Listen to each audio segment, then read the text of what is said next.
pressure is a privilege, and I'm lucky to feel that pressure, you know. Looking back on it now, I was always a bit of a hustler. So then when there was an opportunity in front of me, all right, let's do this. DJ around the world, I hit records. And even along the way, I've done some other different side quests and different stuff. This is what I wanted to do. Do you ever have imposter syndrome? All the time.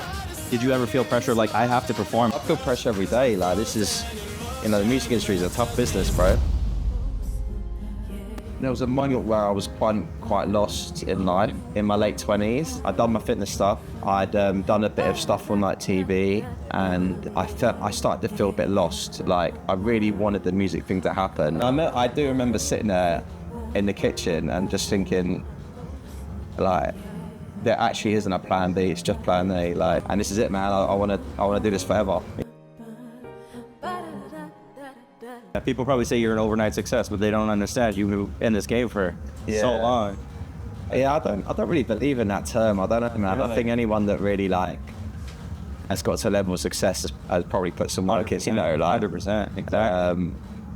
But yeah, certainly with me, there was a lot of years of club DJ and being a resident DJ. Yeah.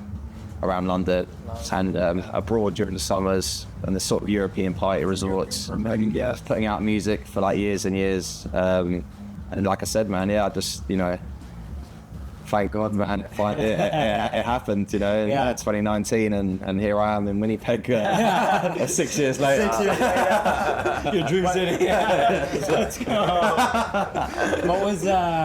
What were those 20 years of, just trying to make it in music and just grinding every day and just not having it be a success? How was those 20 years like?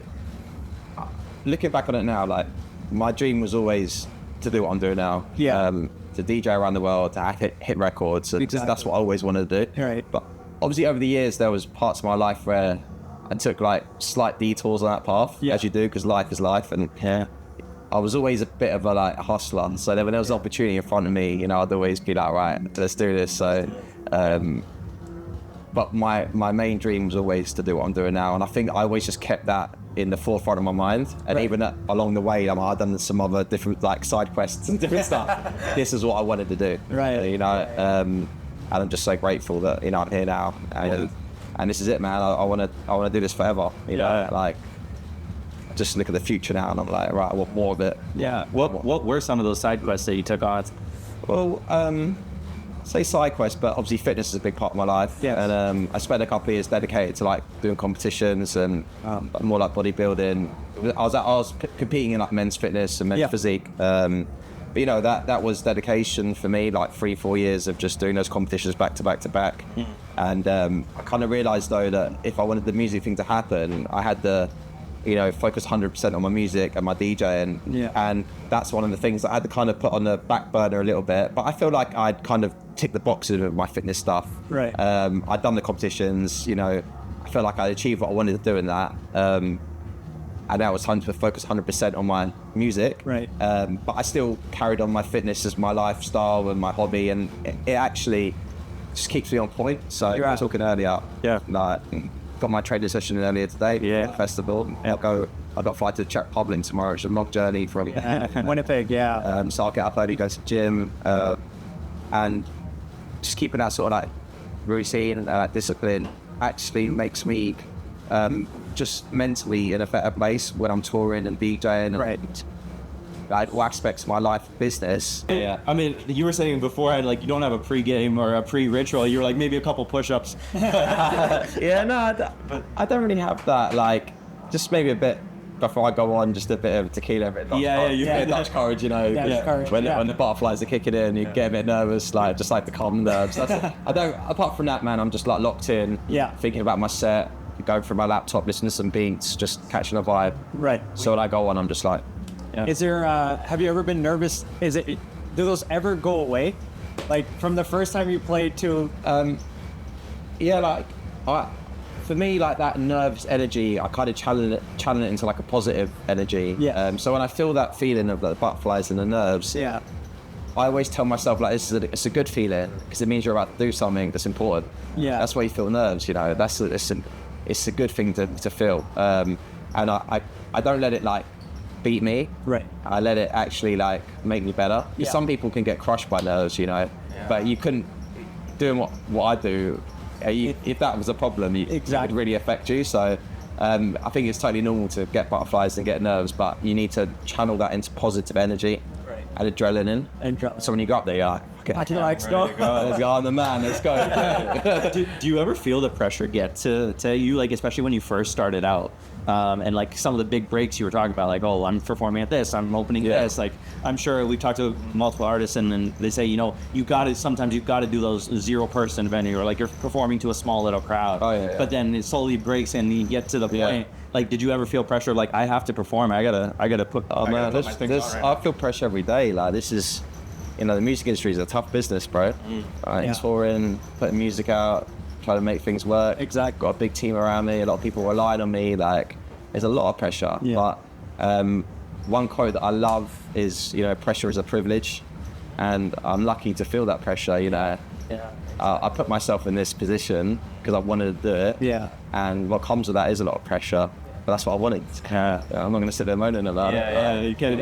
I always, I said this in the morning too. It was like, you asked to eat, so don't complain about the food on the plate. Come on, this is what I wanted. I'm going to feel the pressure because I wanted that. Exactly. Do you have a story from your career that like stands out in terms of like a high moment that you're like, wow, I can't believe I'm doing this right now, or I can't believe I got to do this, this, and this? Yeah, gone me. There's been so many, to be honest with you. That's why I sound I mean, I had a #1 single, bro. Head and Heart, you know, like a number one. Can you tell me that, like, you know, 20 years ago? I would have been like, no way. Can you walk me through how that track came about? So I'd just come off the back of Sorry and Lonely, and this was 2020. I started working on the record around Christmas time of 2019. I'd worked with a songwriter called Robert Harvey. He'd worked with me on my track Lonely. Amazing writer, a good friend of mine. And he sent me the top line that he'd written with a few other guys. And at this point, it wasn't like fully produced, or it was like more just like the chorus, the vocal. At this point, MNEK wasn't singing it was like Rob's voice or one of the other writers' voices. And as soon as I heard that hook though, I was like wow, like that's a smash. And then I spent like months then working on that, building the production, and then MNEK jumped on and re-vocaled it. And then MNEK is an amazing writer, and he wrote some new sections to it, like the pre-chorus, like basically complete the jigsaw, you know. So like months and months go into work on these records, by the way. So like it came out in July 2020, but as I said, I started working on it like Christmas before, like 6 months, 7 months before. I knew this record was special. I'm not gonna lie, like I remember reading my mate going, bro, like I actually think this song is like a #1. So like people were like, did you know you were gonna have a number? Yes, I knew. That was gonna be my next question. I knew this tune was a rocket. Like you know, the thing is though, COVID hit, and I had a whole year of touring ahead of me, and it all got cancelled. Like all our DJs, and I had to come off the road, and I was like, couldn't test the song out, couldn't play it to a crowd, people couldn't dance to it. And I just thought like, oh, this, you know, COVID pandemic thing would only be a short period of time and the clubs will be open again. So I was like, guys, let's not release this, let's keep it and wait, because how can we release a song, a big dance record when no one could dance to, you know? But you got to back then, that sort of thing was like alien to us. We were like, what, lockdown, what the hell was that? And then the months went on, you know, like this wasn't going away, and I had the record finished, and it was like, you know what, it's summer, we don't know how long this is actually going to last, like let's go. It's time to release another tune, and I had this ready, and I didn't want to sit on it. Obviously happy I made that decision. And dropped it, and it became like my big first global hit record, and that track has taken me around the world, man. And when I look back on it now, someone said to me the other day, they were like, are you upset, or were you sad at the time that you released, you had it on one single but you wasn't able to tour it? Good point, And now I look on it in such a different way, and I say no, because because this song during lockdown, during the pandemic, brought so much positive vibes to people that are in a difficult position and going through a rough time. Right. And this song like definitely connected with a lot of people on a different level. Yeah. Because I got a lot of messages about it at the time, you know, and it became people's like lockdown anthem. That's what everyone always tells me. Yeah. That means a lot more to me than being able to, you know, go on a mad tour with it. I had like people's lockdown anthem. That song will always hold a place in people's hearts and memories. And another thing as well is because I couldn't tour, I kind of had to be at home and work on more music. Work on music. And I made Bed. Yeah. Oh. Yeah. And then I made Out. Back to back. These records were like... It just spiraled into hits. And I actually think, because the thing with me is I love DJing, right? So if you offer me a gig, I'm saying yes. Yes. Yeah, I'm literally in Winnipeg, going to Czech Republic, and then we're going to Mykonos. Like, the tour's crazy, but my management like, you're mad, but I'm like, I just want to DJ, it's my passion. Yeah. So I think if you go... I would have just said yes to every single gig that I would have got offered back then. And I think it would have taken my attention off making music, because I would have just gone straight on the road, touring head and heart, would have been mad. And I don't think I would have maybe had like the time to really nourish those other records as well as I could have done if my mind was 100% focused. It's always a balancing act, man. Yeah. You can tour a lot, but then sometimes the music suffers. Yeah, exactly. Can't make music then. It's ready to spend enough time. You can, but it's harder. Yeah. Right. You've got to almost schedule the time into like be back home doing writing weeks. Just looking back on lockdown and COVID, like that was good for me on a music sense. So it's at the moment I'm always trying to get that balance right of like having enough time to do music as well as touring. You know, having that like title being the lockdown anthem and knowing that, you know, you have this impact on people when they're watching you perform and they're just vibing through the music, right? What does that feel like to have that impact on someone, to hold their attention, you know? Can you comprehend that? No, do you know what? Sometimes you can't really, and it's like some of the messages I get, like, over the years have been mental from the music and how the records have touched people, and that's what it's all about at the end of the day. And sometimes you lose sight of that because of all the pressure and the manic schedule and everything that's going on, and you can't actually lose touch of like, we actually doing this for? Do you know what I mean? Like music that's like affecting people and touching people is so much more than all this other noise that's going on. And you get so caught up in your daily routines, and as I said, you know, the crazy itinerary for the day. Sometimes you lose touch with that. So it's good to like remind yourself sometimes. Do you ever have imposter syndrome of like all the time? I don't deserve this right now. Yeah, man, like get that a lot, man. How do you deal with that? Just kind of ignore it, like. But I think it's very deep down. Put 225 on the face. I think that's like a total normal thing that a lot of people get though, because you know, I think anyone like doing in this position is always going to have a bit of self-doubt in there. But that's not. I think that's totally normal, man. Just talking to you right now, I can tell that you're a go-getter and like you're gonna whatever avenue that you pick, you want to be the best at. But when something like a number one hit single goes, or even like when you're competing in the bodybuilding, do you take times to celebrate those wins, or is it always like the next one?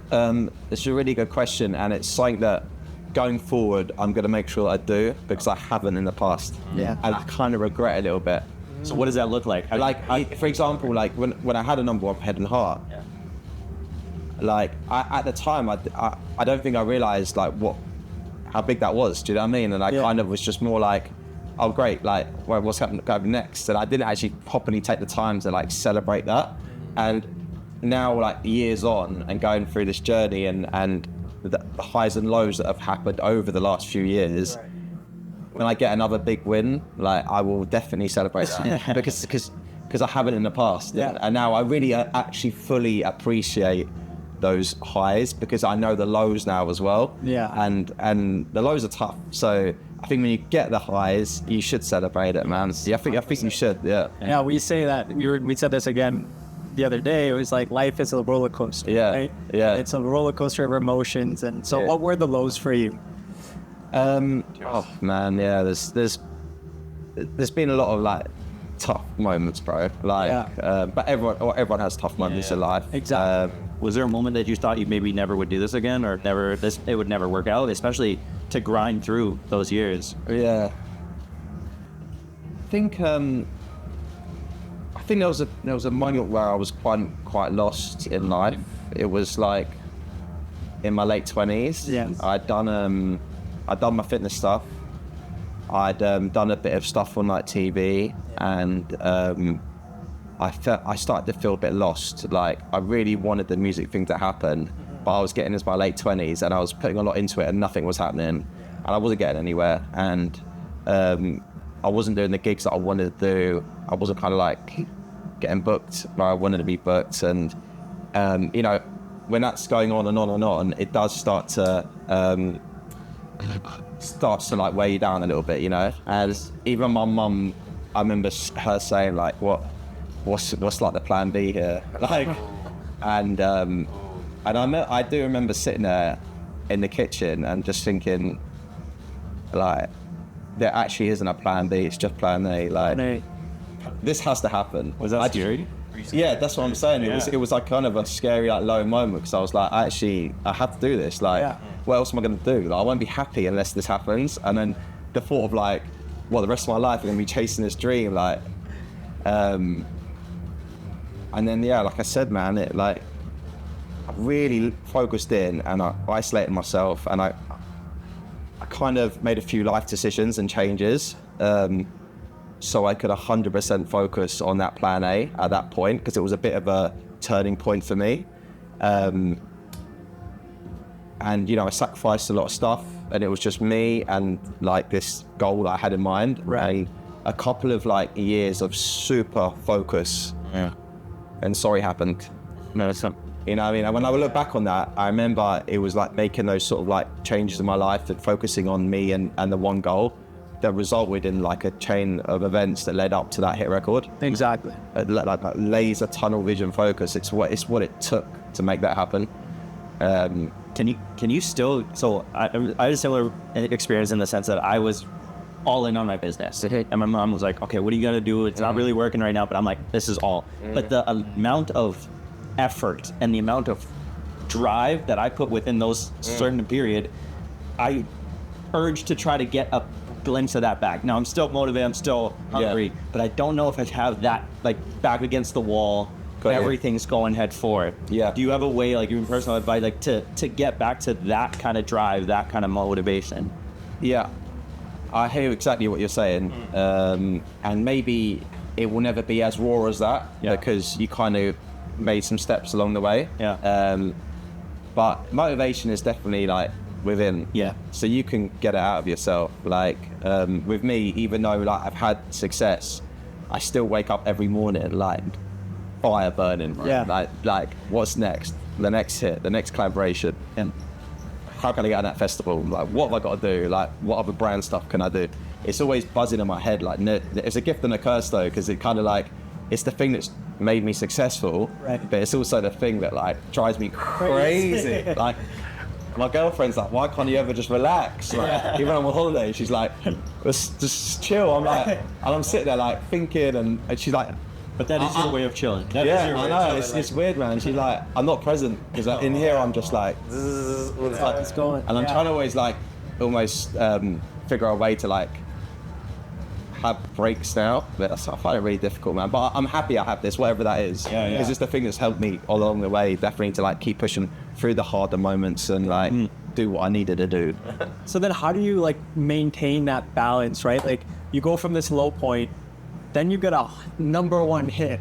Dude, you're on the fucking top of the world. You know what I mean? But how do you stay balanced? There's no balance, bro. No, I'm not. I'm definitely not balanced. Like, there's. Is it hard to stay humble?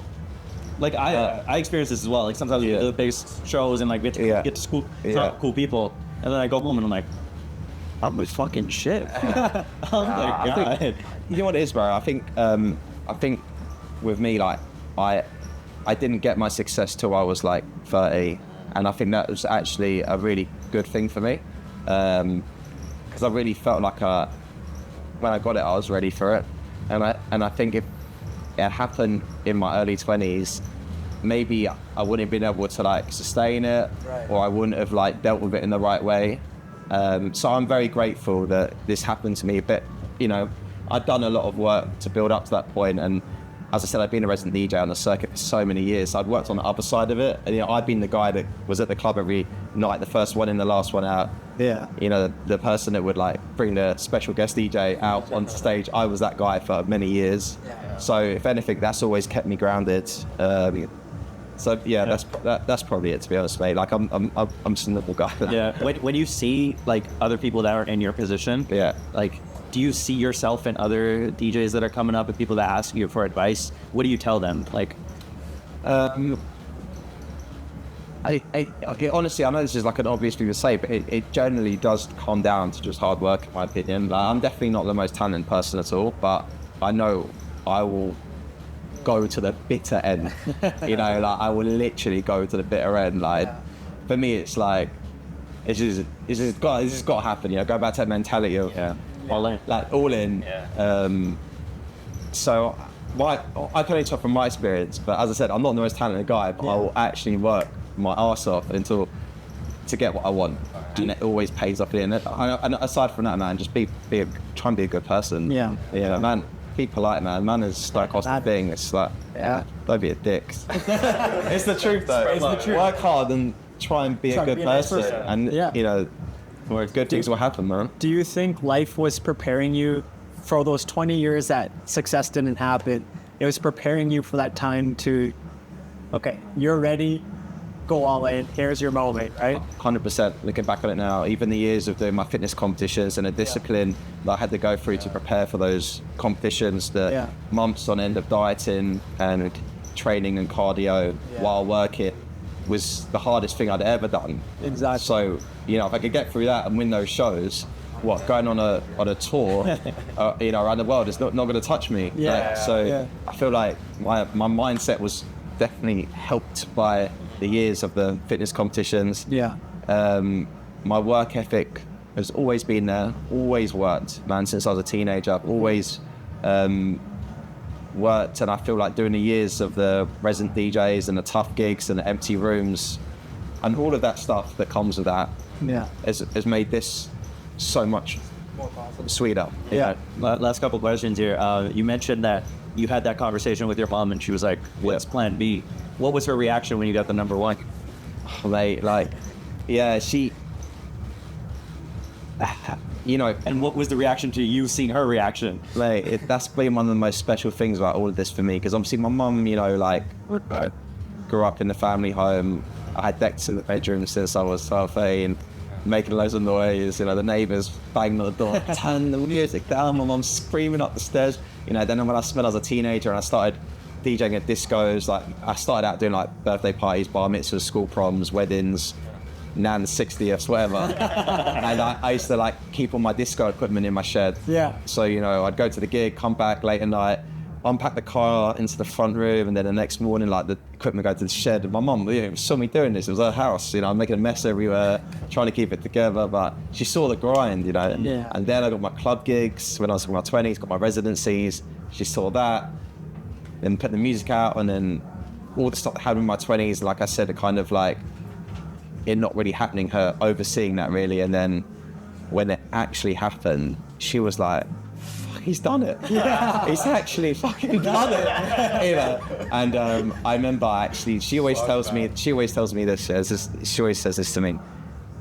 There's a big pop concert called the Jingle Bell Ball that happens in London. And it's run by Capital FM, which is one of the biggest stations, and they have a lot of artists there, big superstars, right? And after Sorry happened, that was summer of 2019, I got booked for the Jingle Bell Ball. Oh, man. That Christmas, right? But I only had one song, I had one song though. Just one song, Sorry, But I got booked for it. And it was at the O2.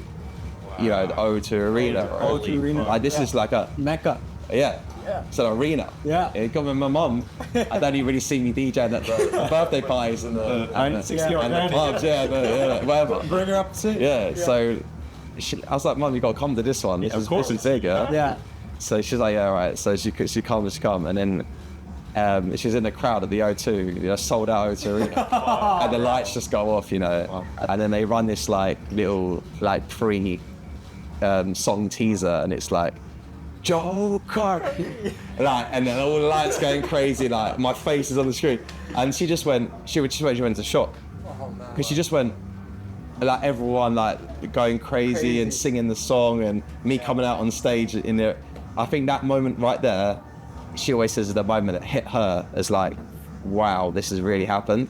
That's my son. Yeah, that's wild. Yeah, she was crying and like she said she went to shock. Like, yeah. No, that story gives me chills because I'm still waiting for that moment with my mom. So, last question for you. What was your experience here at Summer of Sound, Winnipeg? First time in Winnipeg. You know, we'd love to have you back, but what was the time? I loved it. Yeah, like when I got booked for this, I remember I put the flyer on my Instagram story, and I had loads of people replying to me going, "Oh my god, yes! Like I love the tracks, can't wait to see you." So immediately I knew it was going to be a good vibe. So I was getting a lot of messages back from people here, and my first time at Winnipeg, man, I'll definitely be back again. 100%. It was a great day. Sun's out, music's going off, crowds loving it. So thank you so much for having me. Yeah, love, right? thank you so much. Loved it. What can I do?